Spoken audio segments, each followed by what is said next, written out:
¿Qué tal? ¿Cómo estás? ¿Qué tal? ¿Todo bien? ¿Te acuerdas lo que viste la semana pasada o ya se te olvidó? Estuvimos repasando el, primer concepto de Ya, centro y desarrollo. ya, ya. Hoy vamos a ver el segundo elemento estratégico según Insuit, que son las columnas abiertas. Eh, bueno, me imagino que tú ya estás bastante avanzado, entonces tú yo creo que conoces lo que son las columnas abiertas, me imagino. Sí, Ya. Entonces, vamos a entrar de lleno en detalle en lo que dice el maestro. Primero, hace una introducción con consideraciones generales y algunas definiciones. La teoría de las columnas abiertas es uno de los descubrimientos que considero piedras angulares de mi sistema. Así dice el autor. Bueno, en ese tiempo él publicó mi sistema, creo que en 1925, no estoy seguro, pero él dice que he publicado hace 14 años atrás, tiene que haber sido 1911, en la Wiener Schachzeitung, el es como el diario de ajedrez de Viena, la ley de creación de puestos avanzados en columnas abiertas. ¿Ya? O sea, él publicó un ensayo, una teoría sobre la creación de puestos avanzados en una columna abierta. Tú, más o menos, según lo que viste en la clase anterior, el repaso que vimos, tú sabes más o menos lo que es un puesto avanzado. creo que sí. ¿Dónde hay un puesto avanzado aquí en todas estas casillas que hay acá?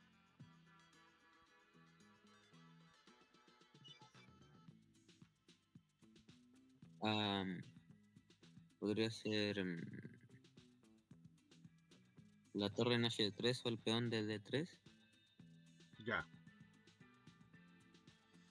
¿Qué característica tiene un puesto avanzado? Que eh,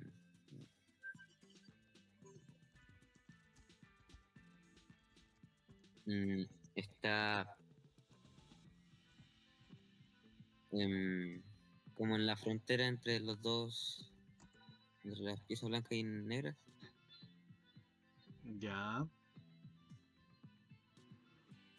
ya. Bueno, una de las principales características de un puesto avanzado es que lo conforma un peón, ¿ya? Y eh, por lo general es el peón que más adelantado está y se sitúa en el territorio del oponente, ¿ya? Eh, Ese peón controla unas casillas cercanas. En este caso, bueno, este está retrasado, no está en un puesto, por ejemplo, aquí debería estar, o aquí por lo menos, pero las casillas que controla este peón son esa y esa, ¿ya? Entonces, este peón podríamos llamar que tiene un puesto avanzado aquí en E4 y en C4. Entonces, entonces es un puesto avanzado, es un peón que está avanzado, ¿cierto? Es un peón de vanguardia que se sitúa en el territorio del oponente. En este caso está en nuestro territorio, así que no vale mucho. Y, pero sí, a modo de ejemplo, el control que tiene sobre las casillas cercanas eh, es lo que se le llama entonces en esas casillas está el puesto avanzado. Porque el control de estas casillas te permite a ti colocar una pieza propia, ¿ya? Entonces el control central se ubica primero en el centro del tablero, por lo general, y permite controlar casillas importantes afectando el desarrollo de las piezas del oponente. Esa es una de las influencias del puesto avanzado. Otra es que al estar protegido adecuadamente, asegura que no puede ser fácil de atacar o eliminar ese puesto avanzado. ¿Ya? Entonces permite una influencia larga o duradera en el tablero. también, otra de las ventajas es que facilita la actividad de las piezas. Un puesto avanzado permite liberar a otras piezas y les permite eh, ser como un escudo a veces o como un trampolín para eh, permitirle a las piezas pasar por detrás de él y pasar a la ofensiva o también a una defensa. La presencia también de un puesto avanzado en territorio del oponente puede forzar a la creación de debilidades en la estructura de los peones o en la posición en general. Así que eso es más o menos el tema de un puesto avanzado. ¿Ya? Así que Ya. en este caso, si del ejemplo si estuvieran más avanzado este peón, sería un excelente ejemplo de un puesto avanzado. Por ejemplo, si este peón estuviera acá, tendríamos la influencia sobre esta casilla. Y si fuera un caballo el que ocupara esta casilla, habría influencia sobre la cadena de peones, por ejemplo. ¿Ya? Eso es más o menos. Bien. Entonces, por entonces dice que no había adquirido aún la percepción de esta maniobra. Está hablando de la ley de creación de puestos avanzados en columnas abiertas. ¿Ya? Entonces, crear un puesto avanzado en una columna abierta. Y él había publicado entonces en el diario de Viena la ley de creación de los puestos avanzados. Y en ese entonces, 1911 probablemente, todavía él no se había apercibido de que esa maniobra, la maniobra de creación de un puesto avanzado, está subordinada a un objetivo principal de toda operación en una columna. ¿Y cuál es? ¿Cuál será el objetivo principal de una operación en una columna? ¿Lo adivinas?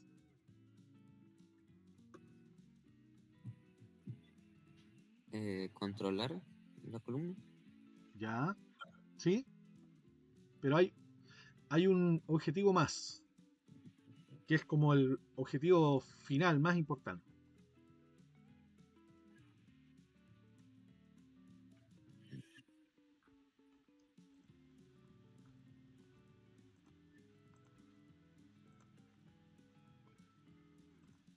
¿No se te ocurre? Porque la verdad es que tú no lo conoces, yo sé que tú no lo conoces, así que no te preocupes. Pero en una de esas, adivinas, No se me ocurre. no se te ocurre, ya, no te preocupes. Eh, el objetivo último, el objetivo último de toda operación en una columna, según Ninswitch, es la penetración en la séptima u octava fila. Para eso se ocupa una columna. ¿Ya? Entonces, para Ninswitch, las columnas abiertas se ocupan con, primero, el fin de ocuparlas, porque están abiertas, ¿cierto? Por lo general son las dos columnas centrales. Creas un puesto avanzado, que es como una palanca para poder dominar el espacio central, y luego, a través de eso, tú, con el control en poder tuyo, doblas las columnas y finalmente penetras en la séptima u octava fila enemiga. En la octava fila para dar mate y en la séptima fila para arrasar con todo lo que hay ahí, porque generalmente la séptima fila está plagada de objetivos. En este caso, estos peones, por ejemplo, G7, G7 y H7. Es una característica común que la séptima fila está plagada entonces de objetivos. Por eso es que es importante ocupar la séptima fila. Y otra razón es porque por lo general el rey está detrás de su capa de peones, que están en la séptima fila. Entonces, ocupando la séptima, tú vas a poder crear ataques sobre el rey con ganas de dar mate. O la octava fila, también es importante, ocupas la octava fila para dar un mate de pasillo, por ejemplo. ¿Se entiende más o menos? ¿Sí? Ya, entonces, repasemos. Maestro dice, la teoría de las columnas abiertas es uno de los descubrimientos que considero piedras angulares de mi sistema. O sea, está diciendo que prácticamente uno de los elementos más importantes del sistema que propone el maestro es la teoría de las columnas abiertas. Así de importante. Y él, en 1911 más o menos, dice que publicó la ley de creación de puestos avanzados en las columnas abiertas. Ya. Un escrito sobre las columnas abiertas y la creación de puestos avanzados. Pero en ese entonces él todavía no había hecho la asociación de que era una maniobra que debe subordinarse, ¿ya? Una maniobra que debe subordinarse, o sea, está bajo un objetivo más importante, que es el objetivo principal de toda operación en una columna. Y ahora que ya te lo dije, ¿cuál es el objetivo principal de toda operación en una columna?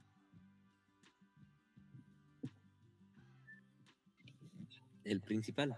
Ujú. Te olvidaste. Sí.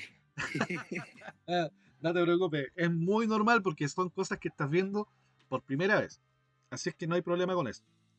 El objetivo principal de una operación en una columna es la penetración en la séptima u octava filas. A ver, ahora sí. ¿Cuál es entonces el objetivo principal de toda operación en una columna? Penetrar en la séptima y octava fila. Muy bien. Entonces repasemos. Cuando dice el maestro, la teoría de las columnas abiertas es uno de los descubrimientos que considero piedras angulares de mi sistema. He publicado 14 años atrás en la Wiener Schachzeitung la ley de creación de puestos avanzados en columnas abiertas. Ya. Entonces, cuando él habla de la teoría de las columnas abiertas, dice que probablemente es uno de los elementos más importantes de su sistema. Y que cuando él, 14 años atrás, publicó, está hablando de 1925, 14 años atrás sería 1911, cuando él publicó en 1911 un artículo sobre la creación de puestos avanzados en las columnas abiertas, en ese tiempo, 14 años atrás de la creación de este libro, él aún no se había apercibido, no se había dado cuenta de que esa maniobra, es decir, la creación de un puesto avanzado, está subordinada al objetivo principal de toda operación en una columna. ¿Y cuál era el objetivo principal de una operación en una columna? Penetrar en la séptima y octava fila. Muy bien, excelente. Entonces, en el fondo, estaba diciendo que la creación de un puesto avanzado es una maniobra que está subordinada a una operación sobre una columna abierta cuyo objetivo último es penetrar en la séptima u octava fila. ¿Qué te parece? Um, Difícil de, interesante. difícil de digerir, ¿cierto? Sí. Difícil de asimilar. Son conceptos estratégicos que cuando uno los ve por primera vez no los entiende. Yo la primera vez que leí esto dije, ¿qué está hablando este compadre? No lo entendía, la verdad no lo entendía. Pero a medida que va dando ejemplos y va dando, mostrando con ejemplos obviamente, uno ve como que va entendiendo. Y hay que leer y repasar esto una y otra vez hasta que al final empiezas a entender, empiezas a comprender. Pero obviamente que la primera vez que lo ves no lo vas a entender. Así es que no te preocupes por eso. Bien, dice, en otras palabras, es necesario romper la resistencia enemiga, pero sin olvidarnos ni por un momento de la séptima fila. ¿Cómo se rompe con la resistencia enemiga? Con un puesto avanzado, con la influencia del puesto avanzado, ¿cierto? luego doblando las columnas y penetrando la séptima fila. Luego dice, no debemos olvidarnos ni por un momento de la séptima fila, cuya ocupación debe considerarse el objetivo ideal en una operación de este tipo. Ahí está reiterando entonces de que la operación ideal de la creación de un puesto avanzado, de la ocupación de la columna y la penetración en séptima fila, entonces es el objetivo ideal. Entonces dice, la creación de un puesto avanzado es por tanto una mera maniobra subsidiaria. Bien, en la imagen que estás viendo tú, las blancas tienen columnas abiertas, las columnas B, la columna F y la columna H. Esta última, la columna H, ¿está abierta o está cerrada?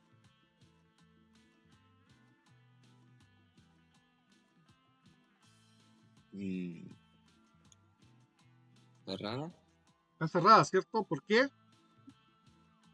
porque todavía tiene los dos peones. Tiene un peón en H2, ¿cierto? Sí, Entonces, para el punto de vista de las blancas, está cerrada. Pero, en este caso, eh, la torre está por delante del peón. Entonces, en este caso, para las blancas, la columna está abierta. Y la columna D, ¿está abierta o está cerrada? cerrada. Muy bien. Bien, el maestro dice que en Escandinavia, en ese país, no sabía, no tenía no tenía idea que en ese tiempo había un país que se llamaba Escandinavia. Finalicé una conferencia sobre las columnas abiertas con estas palabras. Aquí debe venir algo chistoso. Espero, señores, que estas reglas sobre las columnas abiertas les hayan servido para abrirle los ojos. Termina la frase ahí. Y ese fue un chiste que les tiró él. Este pequeño chiste, que en realidad es bastante serio, nunca ha sido refutado. Espero, señores, que estas reglas sobre las columnas abiertas le hayan servido para abrirle los ojos. Claro, porque están abiertas las columnas y le abren los ojos. Ese es el chiste. Pero bueno. La columna abierta, entonces, es la favorita de mis hijos espirituales. Y siempre ha sido para mí un placer estudiarlo y comentarlo con los lectores, a pesar de las penas y esfuerzos que me ha ocasionado. O sea, a él en ese tiempo ya le costaba explicar estas cosas y obviamente que si en ese tiempo ya era difícil, ahora todavía lo es. Ya, aquí se dice que una columna abierta está abierta para una torre cuando no existe en ella el peón propio. O, en este caso, como en H3 sí existe, está situado detrás de la torre. ¿Te das cuenta? Como por ejemplo se ve en el diagrama en la columna H para las blancas. Esta definición supone que, al decidir si una columna es abierta o cerrada, no debe preocuparnos la cuestión de si la columna está totalmente libre o no de peones, sino si constituye o no una pista de acceso para atacar puntos vulnerables o piezas vivas contrarias, por lo general peones. No existe en realidad una diferencia fundamental entre atacar una pieza o atacar una casilla. Bien, entonces dice el maestro, imaginemos por ejemplo una torre en H1, un rey negro en G8 y un peón negro en H7. La torre está atacando al peón de H7. Si este peón desapareciese del tablero, la torre seguiría atacando la columna H7, que es lo que las blancas desean conquistar. En cualquier caso, las blancas tratarán con todo el material del que disponga, lo que debe darse por supuesto. O sea, aquí hay más piezas, quiere decir eso. Aquí hay más piezas, solamente que muestra estas dos columnas, pero o sea, hay que pensar que acá hay más piezas, ¿ya? Entonces, en cualquier caso, las blancas tratarán con todo el material que dispongan de apoderarse de H7, insistiendo en el ataque a este punto, hasta quebrar la defensa enemiga. ¿Alguien está intentando entrar o no? ¿No? Ya.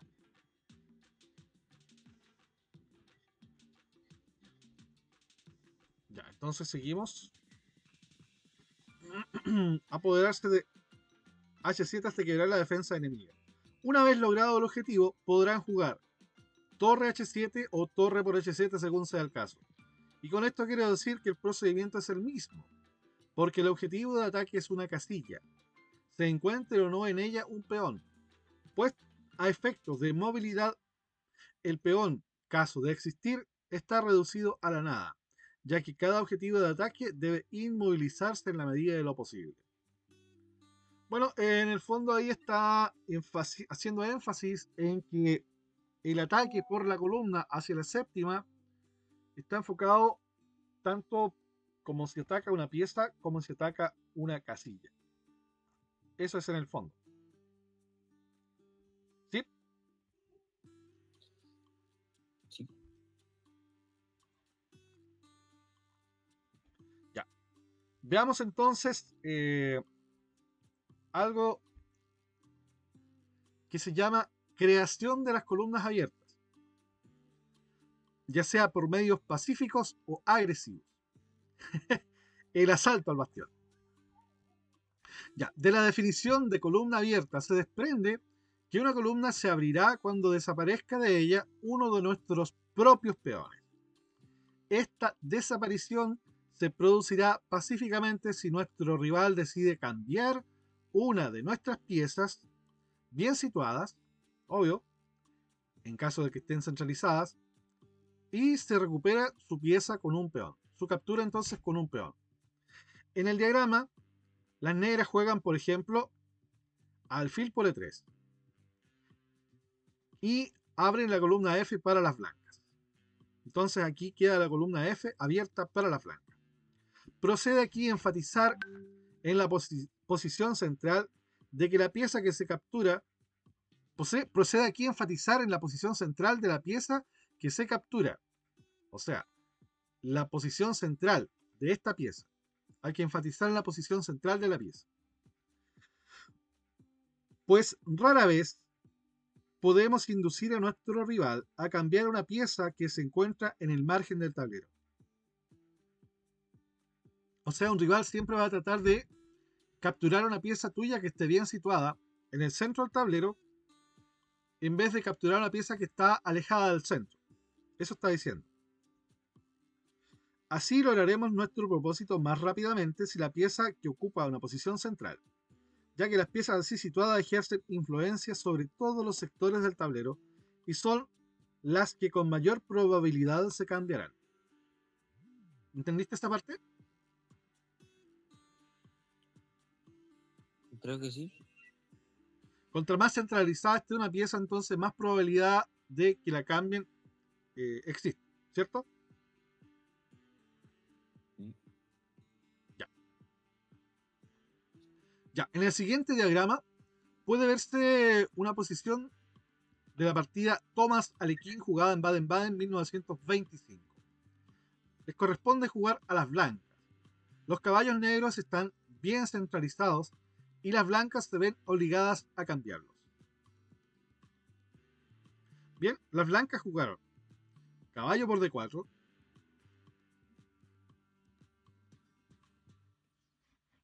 y las negras jugaron C por D4, abriendo la columna C. ¿Ya? A lo que siguió caballo por D5, dama por D5, amenazando un matecillo por, perdón, un matecillo por G2 acá. Entonces sigue alfil F3, dama D7, defendiendo el alfil por B7 y dama por B7. La apertura de la columna ejerce una considerable influencia sobre la lucha. Continuó de la siguiente manera. Bueno, el blanco juega C4. De lo contrario, el peón de C2 sería insostenible. Porque fíjate bien, este es el efecto de un puesto avanzado. Este es un puesto avanzado, ¿ya? Ahora sí vemos la influencia del puesto avanzado y su influencia. ¿Lo captas? Sí. Ya, entonces, ¿qué pasa? Que la torre viene a C8 y este peón de acá va a sufrir. ¿Por qué? Porque cuando pase por aquí, ese peón lo va a capturar. Y cuando recapture, va a quedar presionado por el alfil y la torre. Entonces, está en problemas ese peón.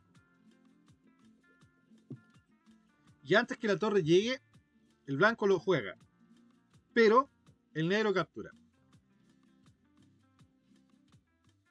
Con juego sobre ambas columnas abiertas.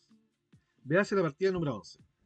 Recomiendo encarecidamente al lector que sitúe sus piezas en puestos centrales, siempre y cuando se encuentren seguros. Es decir, cuando no propicien la puesta en marcha del centro móvil de peones, ¿cierto? Del rodillo de peones.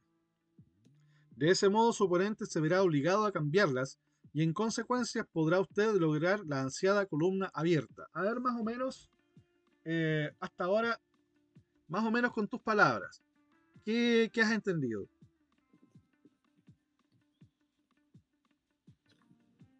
Que hay mayor probabilidad que si tú tienes una pieza bien centralizada te la cambien. ¿Ya? ¿Y qué Y pasa con el cambio? que al tomar de peón se Ujú. abre una columna. Muy bien, excelente. ¿Qué sucede ahí? eh, Tú la puedes ocupar para penetrar en la séptima y octava fila. Claro, creas un puesto avanzado. Cuando tomas de peón, creaste un puesto avanzado, ¿sí o no? Por Ah, ejemplo, acá. sí. ¿Dónde está? Eh, Aquí. Caballo por D4, C por D4, creando el puesto avanzado. Ahí se creó el puesto avanzado. ¿Y qué provoca el puesto avanzado? Que inmediatamente la pieza que está ahí no puede sostenerse. Tiene que salir. ¿Dónde sale? Sale cambiando. Quiero que entrega la oportunidad al negro de ejercer un ataque y si el blanco no está atento, recibe mate. Claro que ahí el blanco estaba atento. Así es que termina cambiando, pero ¿qué dejó la maniobra completa? Dejó un puesto avanzado, ¿cierto? Y el puesto avanzado trae consigo la apertura de una columna, siempre. Y la apertura de la columna, luego hay que ocuparla, y una vez que se ocupa, hay que penetrar en séptima. Entonces el blanco, teniendo en mente todo eso, juega C4, bloqueando de alguna forma la columna. ¿Ya? Por eso se juega C4. Y el negro, viendo eso, hace D por C3, se deshace de su puesto avanzado, pero estima que va a tener eh, buenas perspectivas ahora por las columnas abiertas acá y el juego que viene. Entonces termina el maestro diciendo que recomienda encarecidamente al lector que sitúe sus piezas en puestos centrales, ¿ya? Como el alfil L3 o el caballo acá, siempre y cuando se encuentren seguros, es decir, cuando no propicien la puesta en marcha del rodillo de peones. ¿Qué es el rodillo de peones?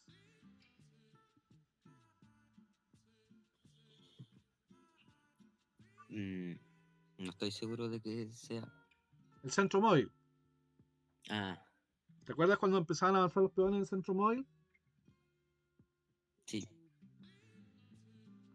Entonces, de este modo, el oponente se verá obligado a cambiar las piezas que estén centralizadas, obviamente, y en consecuencia podrá usted lograr la ansiada columna abierta. ¿Qué te parece?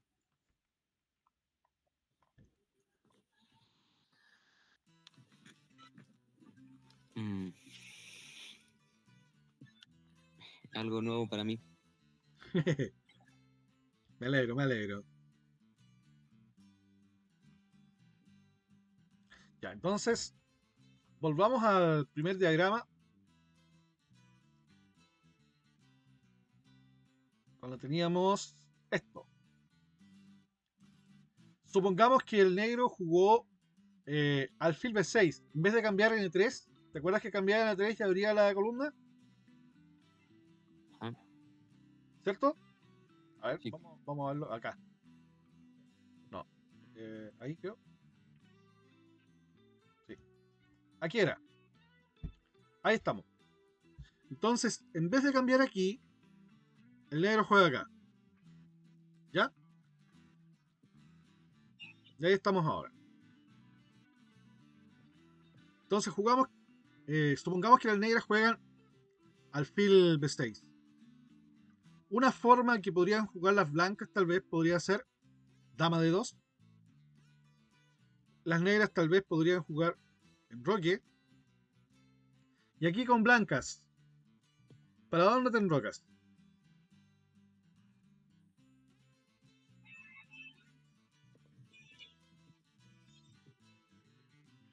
Eh, me tocaría en largo. ¿En serio? Sí.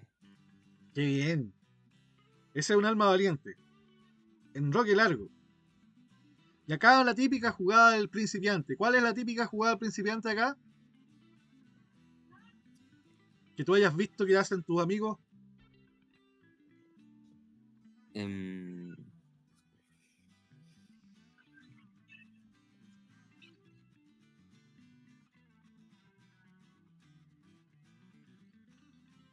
H6. H6, ¿cierto? Por lo Sí. general, por lo general el principiante te juega H6. Entonces dice, acá tenemos el ejemplo de una efectiva apertura de columna gracias al peón negro de H6. Las blancas pueden hacer desaparecer rápidamente del tablero su peón G. Por consiguiente, es correcto decir que la jugada H6 fue mala, pero no una pérdida de tiempo, pues las negras ya habían completado su desarrollo. Y no es lo mismo dormirse durante el trabajo que hacerlo después de haberlo realizado. ¿Entendiste esa parte o no? Ah, no muy bien. H6, ¿por qué no es una pérdida de tiempo? Porque ya está a puerta de terminar su desarrollo. Correcto. O sea, para el maestro, el negro terminó el desarrollo porque para él el alfil está jugando y la dama ya está jugando. Entonces, para él, el desarrollo terminó. Y bajo esa perspectiva, la jugada H6 ya no interfiere con el desarrollo. Es una jugada de medio juego ya. Entonces, no es una pérdida de tiempo. Son, son visiones que tenía el maestro de esa época. Mm. Ya. Entonces, por eso es que dice que no fue mala, porque no fue una pérdida de tiempo, porque las negras ya habían completado su desarrollo. Eso dice. Y ahí saca la comparación que dice, no es lo mismo dormirse durante el trabajo que hacerlo después de haberlo realizado. Pero te dormiste en el trabajo igual, así que las dos son malas, yo creo. ¿Sí o no? Sí. El método de agresión a H6, o sea, H6 aquí el objetivo de ataque, consiste en avances sucesivos de peón H3 o G3, luego G4, G5. Y una vez que las negras respondan H por G5, se retoma de pieza. Y a continuación se sitúa una torre en G1. Puede ser esta o puede ser esta. ¿Entiendes el procedimiento? Sí. Dominando la columna abierta. Cierto que una de las piezas propias la obstruye, pero eso es solo un factor momentáneo, sin consecuencias estratégicas. El verdadero obstáculo es un peón enemigo, que se obstina en quitarse de en medio. Y a veces hay que trabajar duro para poder vencer su resistencia. Veamos otro ejemplo valioso a efectos prácticos. A ver. Imaginemos que en el diagrama los alfiles de B6 y A3 ya no existen. O sea, ya no están los alfiles de B6 y los alfiles de E3. Y el peón H negro se encuentra en H7 y el peón de G negro está en G6. ¿Ya? El objetivo en este caso es atacar al peón de G6. Y la columna H en este caso es siempre la más contigua a la columna en la que se halla a nuestro objetivo. O sea, ¿cómo se ataca a este objetivo? A través de las columnas contiguas, que puede ser la columna H o ¿qué otra columna más hay contigua? La F. Correcto, la columna F. Pero nos encontramos con que la columna F tiene un obstáculo aquí en F4. Por lo tanto, es poco probable que nuestro peón llegue hasta F5, ¿cierto? Sí. Entonces intentamos con H4, H5. Entonces, el objetivo es jugar H4, H5 y luego, una vez que lleguemos al H5, ¿qué hay que hacer?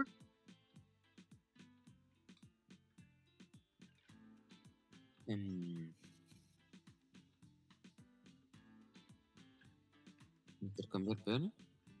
¿Para? ¿Qué ganamos intercambiando el peón ahí? Abrir la columna H. Excelente, muy bien, muy bien. Justamente, ese es el objetivo. Abrir la columna H cambiando por G6. Y en esta posición, después de H4, debemos hacer algo respecto al caballo de F6, ¿cierto? Porque el caballo de F6 está vigilando la columna H, ¿cierto? Sí. Entonces, ¿qué podríamos hacer? Bueno, el maestro dice habría que hacer una especie de zancadilla. ¿Cuál sería la zancadilla? Era el caballo F6, hay que hacer una zancadilla.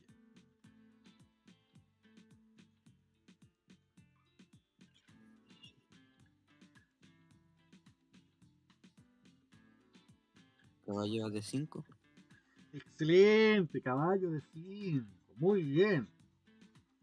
A fin de poder realizar con mayor efectividad el avance H4 a H5, cómodamente y sin tener que recurrir a ningún sacrificio. El bando a la defensiva puede optar por un último recurso, avanzando por ejemplo los peones, uno de sus peones H o G, para contener por el momento la ofensiva, pero será difícil que la respuesta sea considerable, pues la casilla G5 está en poder de las blancas. ¿Se entiende más o menos? Sí. Entonces, para este caso, el avance de H4, H5 para abrir la columna, para cambiarlas por el peón. Bien, el ideal de toda operación sobre una columna consiste en la penetración definitiva en el campo enemigo, es decir, en las séptima u octavas filas. Aquí puede formularse una regla muy importante. Supongamos que al operar sobre la columna D, por ejemplo aquí en la columna D, consigamos alcanzar la séptima fila a través de una maniobra de rodeo. Supongamos que aquí hay una torre jugando D4, A4 y A7. De esa forma llegamos a la séptima fila. Esto no podría considerarse la consecuencia de una explotación directa de la columna D. A continuación, incluiré algunos ejemplos. En este diagrama que estamos viendo ahora, el campo de operaciones es la columna H. ¿Por qué será la columna H? Porque la columna H está abierta y ahí está el rey enemigo. Correcto. ¿Cómo proceden las blancas entonces? Con dama H1. Y después, El rey negro se tiene que mover a G8. ya, y luego, Dama H7. correcto, rey F8, Dama H8. rey E7, Dama por B8. Excelente, muy bien, Atilio, muy bien. Veamos. Dama H1, jaque. Rey G8. Dama H7, jaque. Ahora está presente entonces el objetivo ideal de la ocupación de la columna abierta, que era penetrar en séptima fila. O, o, Octava. o octava fila, ¿cierto? Rey F8 y entramos en la octava. Y en la octava causamos efectos devastadores porque se tiene que salir el rey y ganamos la dama. Ahí tenemos un ejemplo entonces de lo que es la ocupación de la columna, la penetración en séptima, luego en la octava y finalmente cosechar el fruto o cosechar simplemente lo que hemos ganado, ¿cierto? Sí. Ya. Si por ejemplo en este diagrama la dama negra hubiese estado situada en D7 en lugar de B8, ¿habrá alguna diferencia?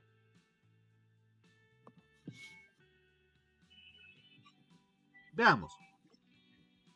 Dama H1, Rey G8, Dama H7, Rey F8, Dama H8, Rey E7, Dama por G7, Rey E6. Y ahora, ¿qué juegan las blancas?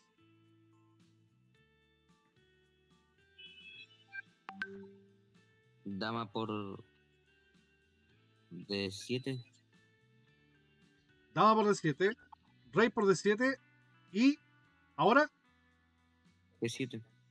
G7, ganando, ¿cierto? Sí. Con un resultado entonces no menos desagradable. Podríamos describir esta maniobra triangular de la dama ocupando sucesivamente las casillas H7, H8 y G7, o sea, H7, H8 y G7, a eso se refiere con triangular, como una maniobra envolvente. En otras palabras, la situación puede resumirse así. Ante una deficiente protección de las líneas de invasión, las incursiones del atacante en la séptima u octava fila a menudo se verán recompensadas por maniobras envolventes o conquistas decisivas. Las operaciones que acabamos de ver son fácilmente inteligibles y ejecutables. Desgraciadamente, en la realidad, solemos encontrarnos con obstáculos bastante más difíciles de superar, como veremos en el punto siguiente. A ver, ya hemos visto la gran importancia entonces de la penetración forzada en las séptimas y octavas filas. Teniendo esto presente, es lógico suponer que la propia naturaleza debe haber hecho algo por la protección de su área sensible. De igual modo que la madre naturaleza le ha dado al corazón del ser humano una excelente protección de la caja torácica, que amparan las costillas. La posición defensiva natural es la que vemos en la parte derecha del diagrama actual, en donde el peón de G6 impide que la torre blanca penetre en séptima. El peón parece asumir la defensa heroica de las dos últimas filas, como diciendo, solo pasarás por encima de mi cadáver.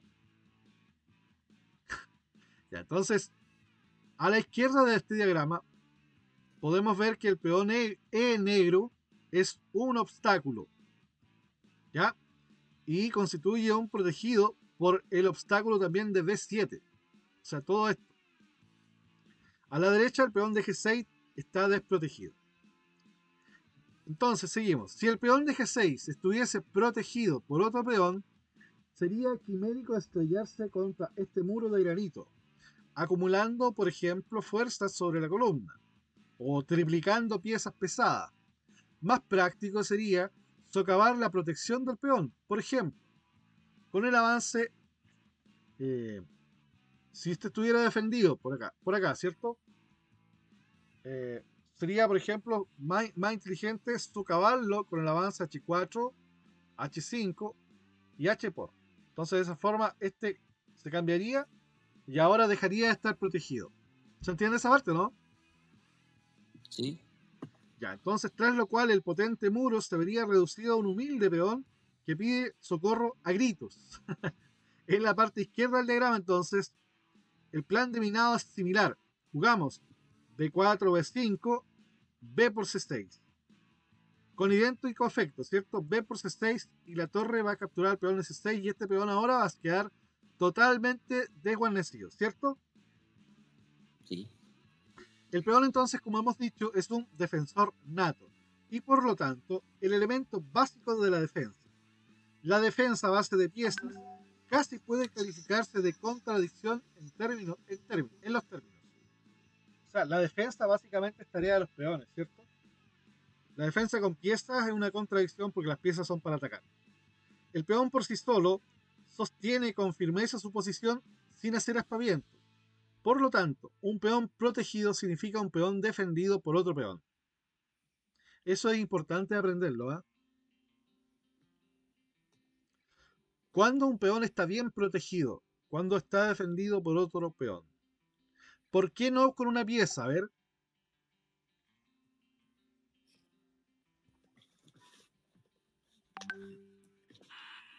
Porque la pieza que está defendiendo ya no puede pasar a atacar. o porque puede ser atacada y le duela el ataque de cualquier pieza insignificante. Ah, ¿Sí o no? sí. Si un peón se ha separado de la confederación, ya le pusieron confederación de peones, entonces es susceptible de ser atacado por muchas piezas. La idea evidente en tal caso es ganar el peón acumulando fuerzas atacantes sobre él. En primer lugar, en aras de la ganancia de material. Y en segundo lugar, para romper la resistencia sobre la columna. Esto se lleva a cabo técnicamente incorporando primero las piezas a posiciones en que ataquen. Entonces se producirá una lucha feroz en torno al peón. Pues con la misma insistencia con la que ataquemos, lo defenderá nuestro adversario. De modo que solo podremos llevar a la delantera si conseguimos diezmar las filas defensivas. Lo que puede hacerse de tres formas. Primero, desviándolas de sus posiciones. ¿Qué cosa? Las defensas. Segunda, mediante cambios. Tercera, atacando una de las piezas defensoras. Entonces, ¿cómo dice el maestro que se puede llegar a cabo el diezmar las filas defensivas?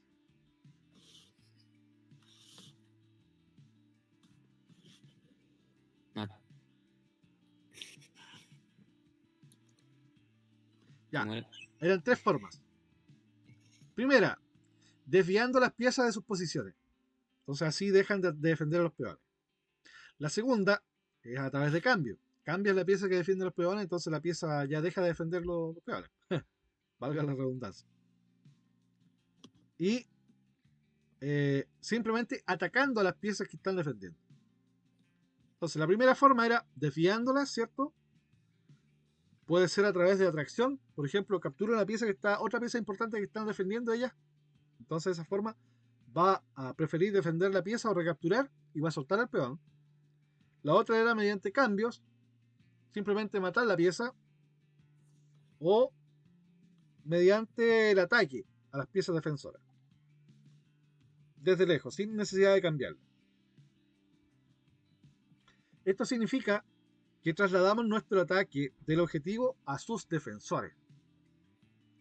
Un procedimiento perfectamente normal, a menudo practicado en la vida cotidiana y que todos los chavales conocen en sus peleas callejeras.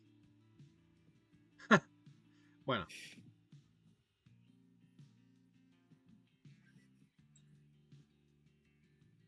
¿qué tenemos acá en este diagrama?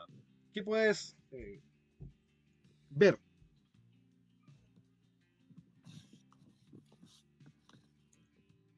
Eh, la columna F está abierta. Bien, muy bien. También el peón de H6 está desprotegido. Muy bien, está retrasado. Ese es un peón retrasado. Y El alfil de C5 no está defendido también. Ya.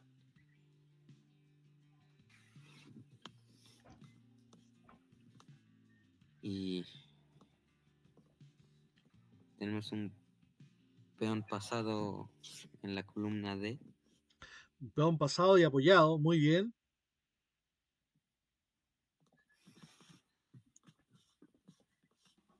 am, y el peón de E5 tampoco tiene defensa. Ya. Muy bien. Muy bien, estás viendo harto, ¿ya? ¿Ves algún puesto avanzado? El, el de D5. Ya. Este es un puesto avanzado, ¿cierto? ¿Y cuáles son las casillas que controla? E6 y C6. Muy bien. Excelente. ¿Ves algún otro puesto avanzado?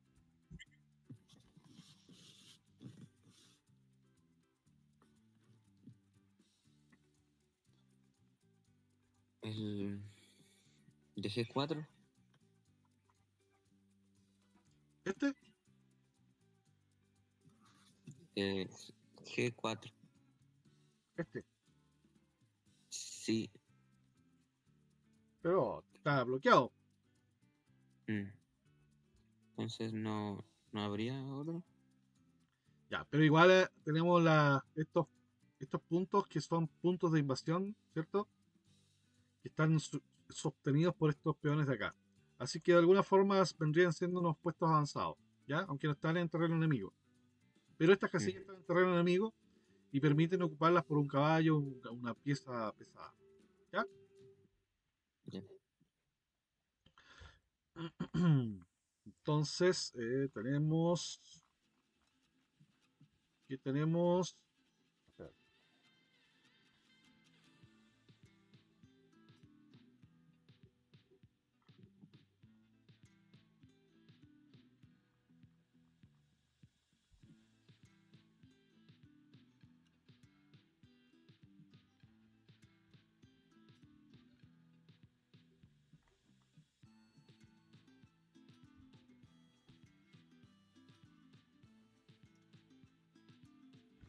¿Dónde estamos?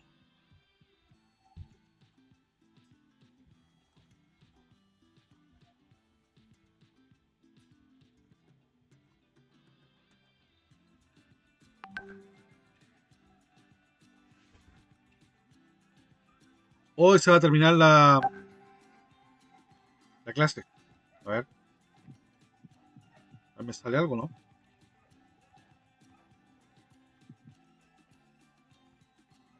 Ah, no, no me sale nada todavía. Ya, no, estamos bien. Ah, no, pero los otros están esperando la clase igual. Vamos a tener que dejar hasta acá la clase porque Ya. viene la clase a las 10 horas. Ya, lo dejamos hasta aquí. No te olvides que quedamos acá en esta parte, ¿ya? Ya. Ya, chau, chau. Chau.